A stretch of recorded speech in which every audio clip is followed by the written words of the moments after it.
There is a database maintained by the Kansas State Historical Society that lists every recorded orphan train stop in the state between 1866 and 1929. Town names, dates, number of children placed, names of receiving families, dry bureaucratic columns, the kind of record that looks like nothing until you put it next to something else. I put it next to fire maps. Specifically, I put it next to the insurance underwriter reports filed with the Kansas State Legislature between 1860 and 1880, which document every town-level fire event serious enough to trigger a commercial loss claim. Those reports exist because the insurance industry needed them. They're not dramatic documents, they're actuarial, which means they're precise. When you overlay the two records, something happens that I have not been able to explain away.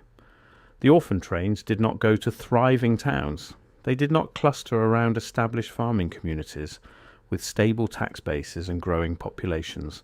When you trace the actual routing, stop by stop, county by county, what you find is that an extraordinary number of the destinations had experienced a significant fire event within the preceding 3 to 7 years.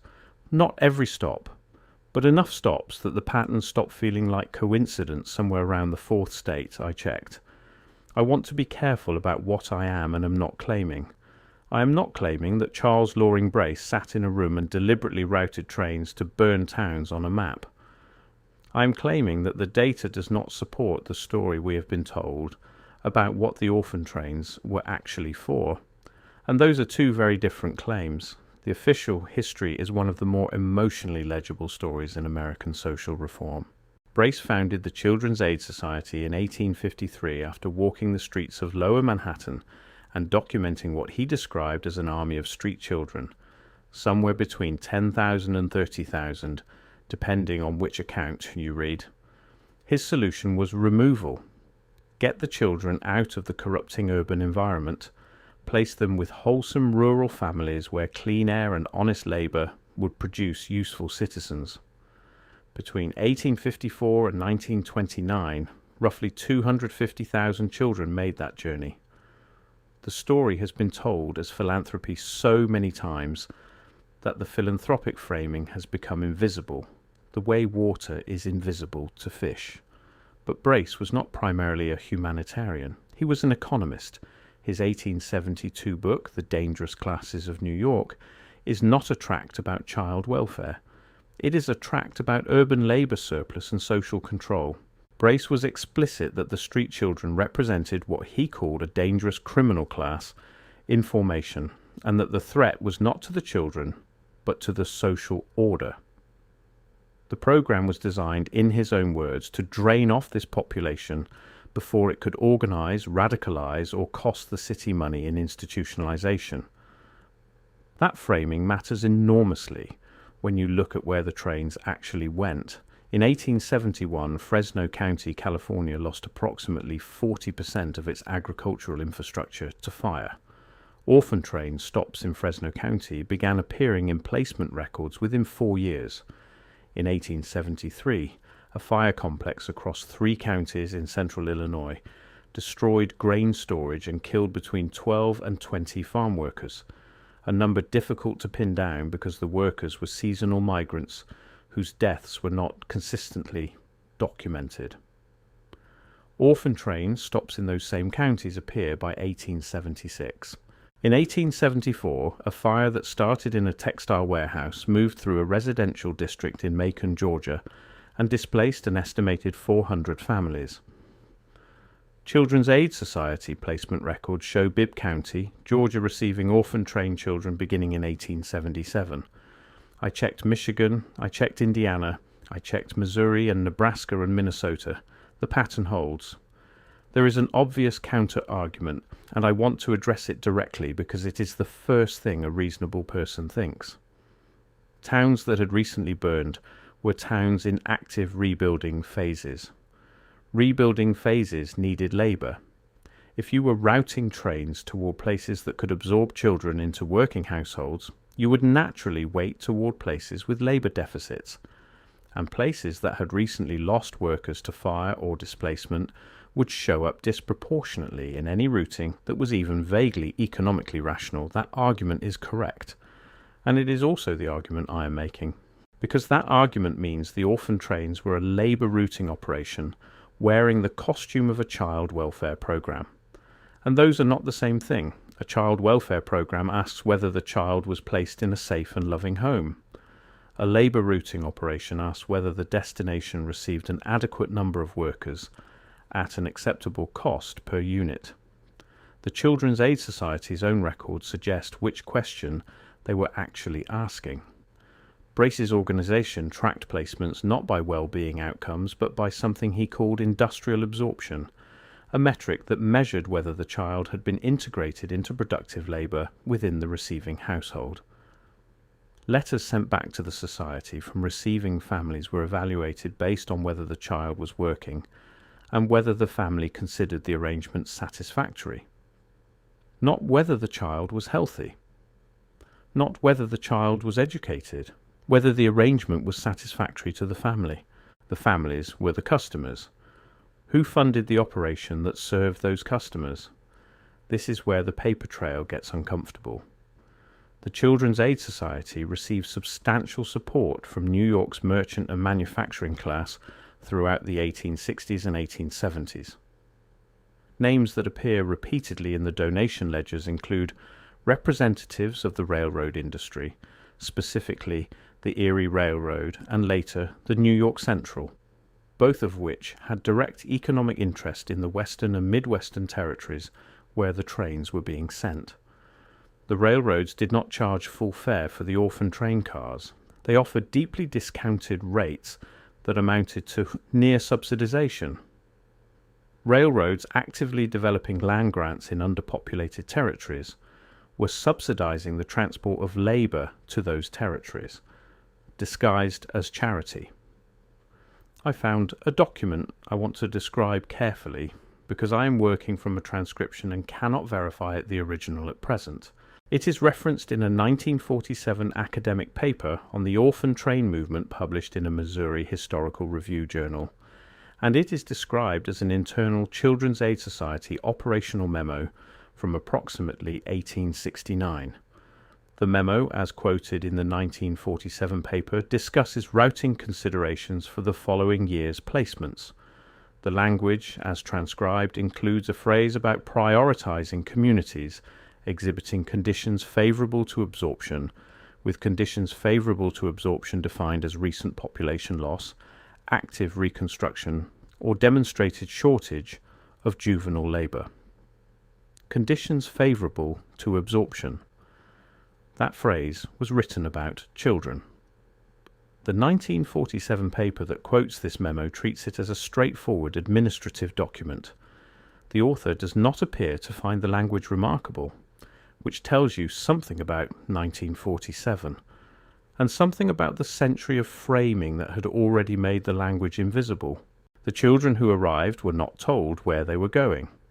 This is documented extensively in survivor accounts compiled in the 1980s and 1990s, when enough former train riders were still alive to give oral testimony.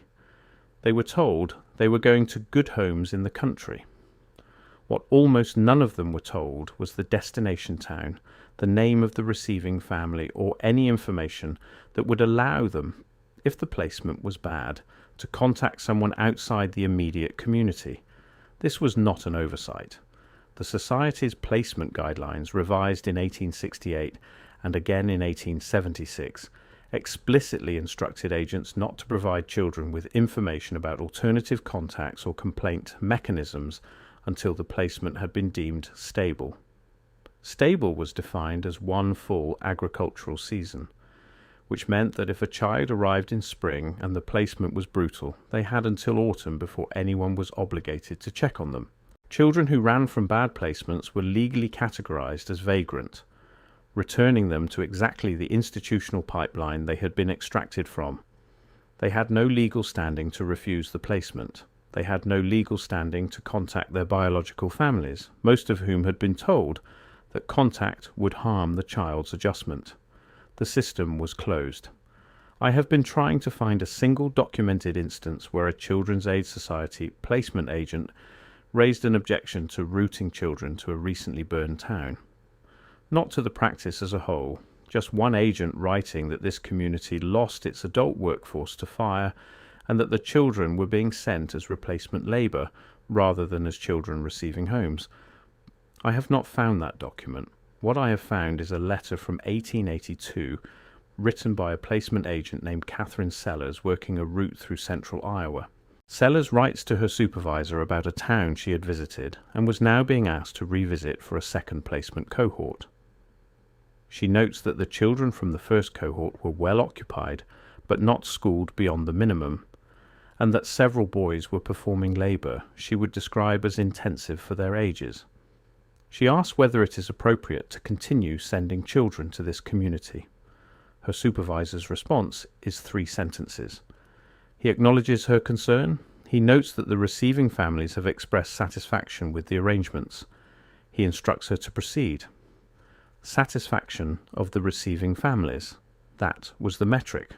That was the entire answer to her question. Catherine Sellers continued making placements in that community for 4 more years. The economic logic explains something that has always been treated as a humanitarian puzzle. The Orphan Train movement operated for 75 years. For most of that period it was underfunded and understaffed, running on the organisational energy of true believers who genuinely thought they were saving children. I do not doubt that many placement agents went to sleep at night thinking they had done something good. But the funding that kept the operation alive did not come from people motivated by child welfare. It came from people motivated by the economics of territorial development. And territorial development in the second half of the 19th century meant land that had been cleared, whether by fire, displacement, or population loss, needed to be repopulated with labour that was cheap, controllable, and legally tied to the land through the placement agreement. The Orphan Trains were, in economic terms, an internal migration program, the largest internal migration program in American history before the New Deal. Run through private hands, funded by the industries that benefited from the migration. Aimed at destinations those industries were simultaneously developing. We called it charity because charity was the only language available for moving that many children without triggering a legal response. The moment you call it what the documents suggest it actually was, which is organised labour transfer, the entire operation looks different. The routing decisions look different. The burned towns look very different. The WPA oral history collection at the Library of Congress includes testimony from elderly Americans interviewed in 1936 and 1937 who grew up in receiving communities and watched the trains arrive. Several described the event not as a charitable occasion but as something closer to a market day. Children lined up on platforms or in church halls, families walking through and selecting. The language is matter of fact, no outrage, no awareness that anything was unusual, because for those communities there was nothing unusual about it. It was how labour arrived. One testimony from a man identified in the records as J.H. of Pottawatomie County, Kansas, interviewed in 1937, describes watching an arrival as a boy of approximately 9.